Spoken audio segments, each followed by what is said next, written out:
ہمیں تو یہی خطرہ ہے کہ یہ اگر افغانستان کے پاس یہ آمدنی آ رہی ہے تو اس کا استعمال پاکستان میں فردر دہشت گردی اور فتنہ الخوارج جیسی تنظیموں کو مضبوط کرنے کے لیے کیا جا سکتا ہے، کیونکہ پاکستان نے بڑی قربانیاں دی ہیں۔ ایک ایسا موضوع ہے جس پر ہم بات کرتے رہیں گے، اور ظاہر سی بات ہے ہمارے نیبرز کی بات ہے تو ہم اس پر سخت نظر رکھیں گے۔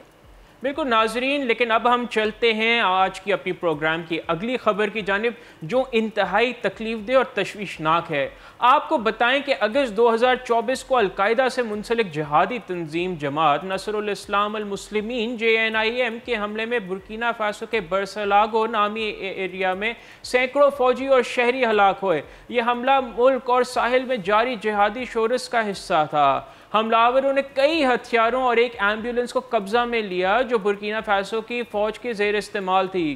27 اگست کو ذرائع نے رائٹرز کو بتایا کہ اس حملے میں کم از کم 400 یا 500 افراد کی ہلاکت کا امکان ہے، اور ویڈیوز میں دکھایا گیا کہ کئی فوجی گاڑیوں میں آگ لگی ہوئی تھی اور ایک فوجی اڈے کو نقصان پہنچا تھا۔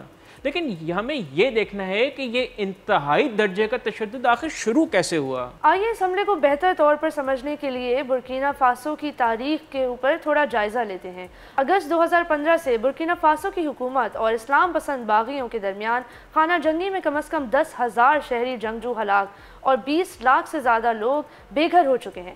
برکینا فاسو کا تقریباً نصف حصہ القاعدہ سے منسلک شدت پسندوں کے قبضے میں ہے۔ اگست 2024 میں جہادیوں نے بارسلاگو شہر میں گھسنا شروع کر دیا تھا، جو عسکریت پسندوں اور برکینا فاسو کے دارالحکومت کے درمیان آخری دفاعی لائن کی نمائندگی کرتا ہے۔ حملے کی توقع میں برکینا فاسو کی مسلح افواج نے چوکی کا دفاع کرنے کے لیے تقریباً 40 کلومیٹر کے فاصلے پر بارسلاگو قصبے کے ارد گرد دفاعی خندقیں بنا دی ہیں۔ رہائشیوں کو بھی بھرتی کر لیا ہے ان خندقوں کو تعمیر کرنے کے لیے۔ یہاں ساحل میں عسکریت پسندانہ شورشوں کے عروج پر بات کرنا بہت ضروری ہے۔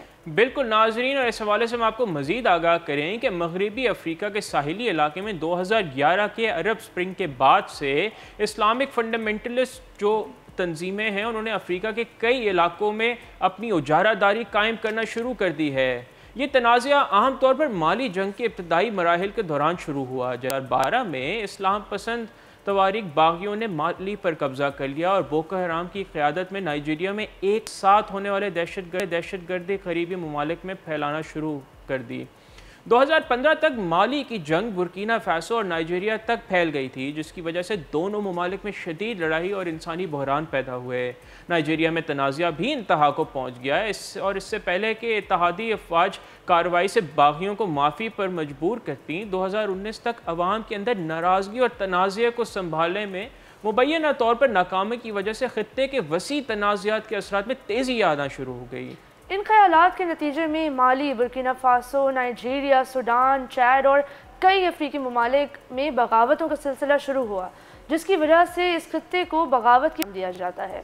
تو ناظرین، ہم نے آج آپ کو ایک نئی قسم کی ٹیررزم سے آگاہ کیا، افریقہ میں ہونے والے ٹیررزم سے جو القاعدہ سے منسلک ہے، اور یہاں ہم آپ کو مزید بتاتے چلیں کہ ایسی کئی تنظیمیں ہیں جو اس وقت پاکستان میں بھی آپریشنل ہیں اور ان کے افریقن القاعدہ کے سارے ونگز کے ساتھ رابطے ہیں۔ ان میں کچھ ایسی تنظیمیں ہیں جو ابھی بھی ایکٹیو ہیں اور کچھ ایسی تنظیمیں ہیں جو لٹرلی ریسنٹلی قائم کی گئی ہیں۔ لشکر جنگی لشکر اسلام کا نام تو آپ نے پہلے بھی سنا ہوگا، لیکن ایک نئی تنظیم ہے تحریک جہاد جو 2023 میں بنائی گئی تھی پاکستان میں، اور ان کی ایکٹیویٹیز اتنی زیادہ جس کو کہتے ہیں اثر انداز رہی ہیں پاکستان کی صورتحال پہ کہ آلریڈی یہ 46 سیکیورٹی ورکرز کو مار چکے ہیں مختلف ایونٹس اور انسیڈنٹس میں۔ تو دیکھنا یہ ضرور ہے کہ افریقہ کی سچویشن بھی ہمارے لیے ضروری ہے کہ ہم اس کے بارے میں سمجھیں کہ اس سچویشن میں ہو کیا رہا ہے، کون سے مین سٹیک ہولڈرز ہیں، کون سے ایسے ٹیررسٹ گروپس ہیں جن کے انٹر کنیکٹڈ نیٹ ورکس ہیں ایشیا میں مختلف ممالک میں۔ بالکل، کیونکہ دیکھا جائے دہشت گردی میں کوئی تفریق نہیں ہوتی، ہر قسم کی دہشت گردی قابل مذمت اور قابل گرفت ہے، اور ہم امید کرتے ہیں کہ جس طرح پاکستان میں پچھلے 10 سے 15 سالوں میں دہشت گردی بتدریج کم ہوئی ہے، اسی طرح نہ صرف ہمارے ملک میں دہشت گردی کا خاتمہ ہوگا بلکہ پوری دنیا سے آخرکار خاتمہ ہونا چاہیے، کیونکہ افریقہ میں اتنا زیادہ انسانی حقوق کا، چاہے وہ غربت اور ہیومن ڈیولپمنٹ کا اتنا سخت فقدان ہے، اور بیسکلی جیسے تعلیم اور صحت کے اتنے زیادہ مسائل ہیں لیکن پرابلم وہی ہے کہ وہاں اتنا زیادہ انریسٹ ہے کہ وہاں بھی ایک بڑا disproportionate use of state resources ہے، یا وہ کرپشن میں نکل جاتا ہے یا وہ اس طرح کی لڑائیوں میں جھونک دیا جاتا ہے، لیکن جو اصل مدعا ہے جو کہ لوگوں کی فلاح و بہبود ہے اس کی طرف تو کوئی توجہ ہی نہیں ہے۔ بالکل صحیح کہہ رہے ہیں آپ موئز، اور ایک طرح سے دیکھا جائے تو امریکن اور یورپین این جی اوز نے کافی زیادہ پیسہ لگایا ہے افریقہ میں، اور سپوزٹلی یونائٹڈ نیشنز بھی افریقہ میں بہت زیادہ کام کر رہی ہے، لیکن اس کام کے اثر میں نہ تو لوگوں کی فلاح و بہبود ہو رہی ہے، نہ ایجوکیشن اور ہیلتھ کیئر کے پرابلمس فکس ہو رہے ہیں، بلکہ جو ہمیں نظر آ رہا ہے کہ ٹیررزم بڑھ رہا ہے۔ تو اس سچویشن پہ ہم نظر رکھیں گے۔ ناظرین، اس سے پہلے کہ ہم اپنی اگلی خبروں کی جانب بڑھیں، یہاں وقت ہوا جاتا ہے ایک بریک کا، ہمارے ساتھ ہی رہیے، کہیں نہیں جائیے گا۔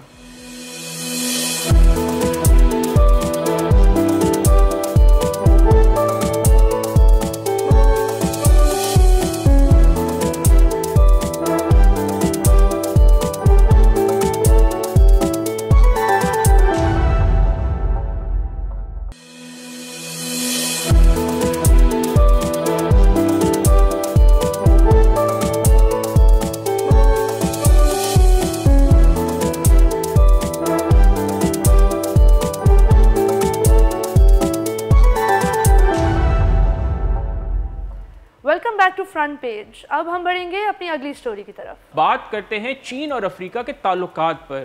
آپ کو بتائیں کہ چین کے صدر شی جن پنگ اور افریقی رہنماؤں نے حال ہی میں ایک 3 سالہ سمٹ کا آغاز کیا، جس میں انہوں نے اپنے مشترکہ مستقبل کو سیلیبریٹ کرتے ہوئے تجارتی تعلقات پر بات کی، لیکن اس کے ساتھ ساتھ قرضوں کا بوجھ، تجارتی عدم توازن اور بڑھتی ہوئی جیو پولیٹیکل ٹینشنز بھی چین کے افریقہ کے ساتھ تعلقات پر ایک سایہ ڈال رہی ہیں۔ بالکل 50 افریقی ممالک کے رہنماؤں نے پچھلے ہفتے بیجنگ پہنچ کر پریزیڈنٹ شی جن پنگ سے ملاقات کی، اور سمٹ 6 ستمبر کو ختم ہوا، جس میں 2027 تک چین اور افریقہ کے تعلقات کا خاکہ پیش کیا گیا تھا۔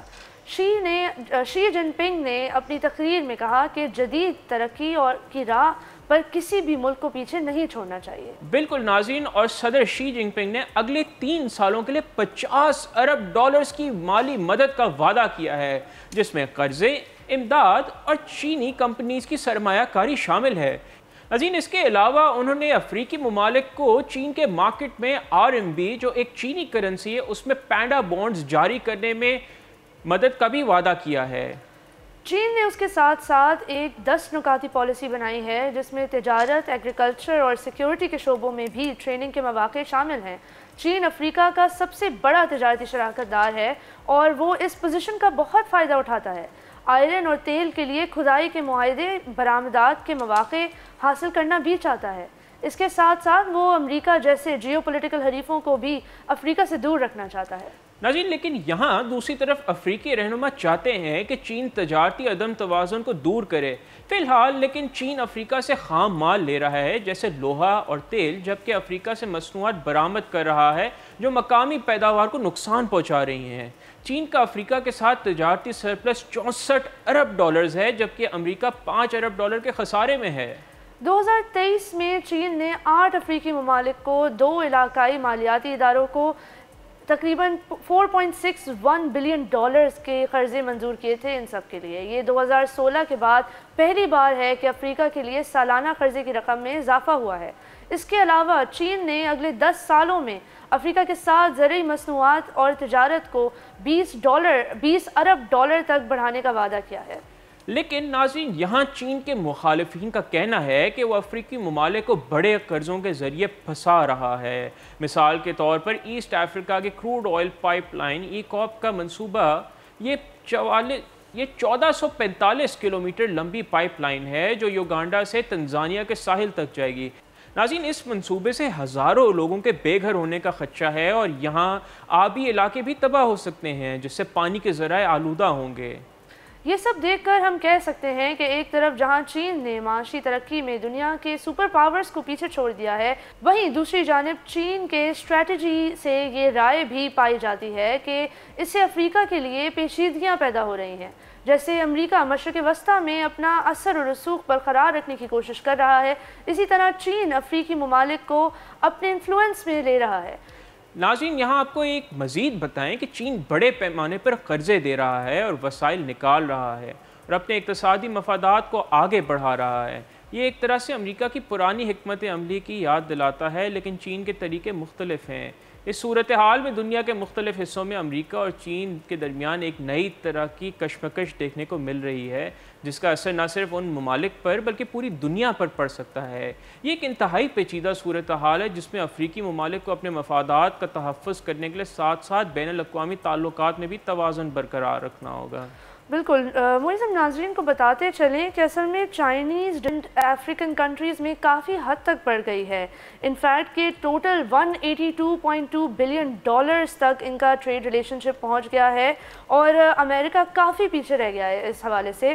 ہم ناظرین کو یہ بھی بتاتے چلیں کہ چائنا نے ایک اپنا ورلڈ بینک کا کیا کہیں آلٹرنیٹیو بنا لیا ہے، جس میں افریقن کنٹریز سے ریلیٹڈ ایشیا کے بھی کافی ممالک کئی دفعہ جو ہے وہ لونز کے لیے اور ڈیٹ کے لیے جاتے رہتے ہیں، ایشین انفراسٹرکچر انویسٹمنٹ بینک، اور اب افریقن کنٹریز بھی اس بینک سے فائدہ اٹھا سکیں گی۔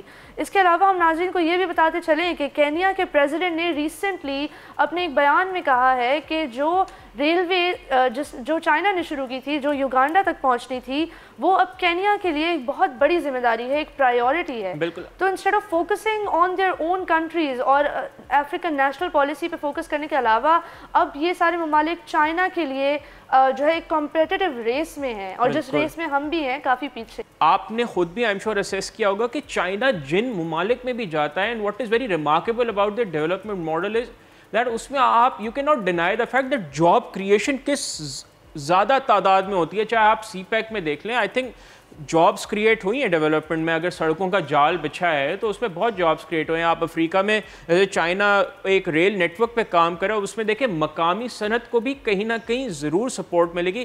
اس کے مقابلے میں جہاں امریکہ چین پہ اعتراض اٹھاتا ہے، لیکن یہاں کہیں ہمیں اسپیشلی ڈیولپنگ ورلڈ میں یا ترقی پذیر ممالک میں امریکہ کو کوئی قابل ذکر ایسا منصوبہ نظر نہیں آتا جس سے ان کی جو ان ممالک ہیں ان کی مقامی معیشت کو کوئی فائدہ ہوگا۔ لیکن ایٹ لیسٹ افریقن کنٹریز کی اکانومی کو ایک کک سٹارٹ تو مل رہا ہے، کیونکہ اگر آپ چین اور ایتھوپیا کا تعاون دیکھیں، ایتھوپین اکانومی کو اگر آپ فالو کریں تو ایتھوپیا اور چین نے ایگریکلچر کے میدان میں کافی زیادہ تعاون کیا، اور اس سے ایتھوپیا کو کافی فائدہ بھی ہوا ہے اگر آپ اکنامک ڈیٹا کو دیکھیں۔ اچھا، جب ہم یہ سٹوری کر رہے تھے تو میرے ذہن میں خیال آیا کہ پہلے تو ہمیں کہا جاتا تھا کہ جو امریکہ اور رشیا کی جو کولڈ وار ہے وہ ختم ہو گئی ہے، لیکن اب یہاں سے ہمیں پتہ لگتا ہے یہ ختم نہیں، صرف کردار بدل گئے ہیں۔ اگر پہلے امریکہ اور رشیا تھے، اب چائنا اور امریکہ ہے، اور اگر پہلے جنگی ساز و سامان پہ کولڈ وار ہوتی تھی، اب کولڈ وار ہو رہی ہے انویسٹمنٹس پہ۔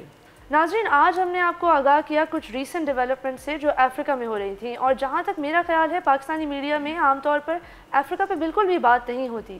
تو آج ہمارے پروگرام کا مقصد تھا آپ کو یہ سمجھانا کہ شاید افریقہ کے بارے میں بھی سوچنا چاہیے۔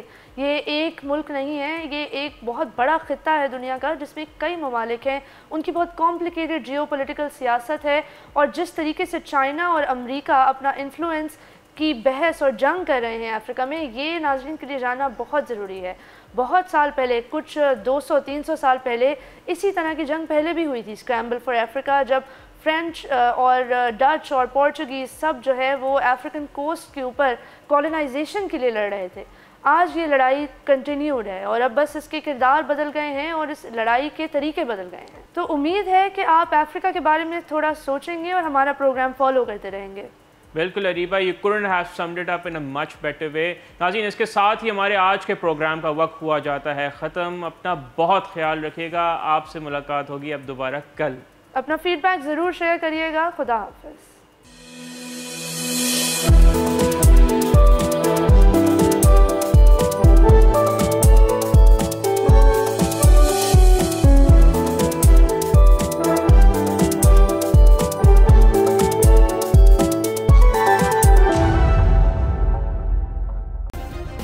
سبسکرائب کریں اور بیل دبائیں تاکہ کوئی خبر رہ نہ جائے۔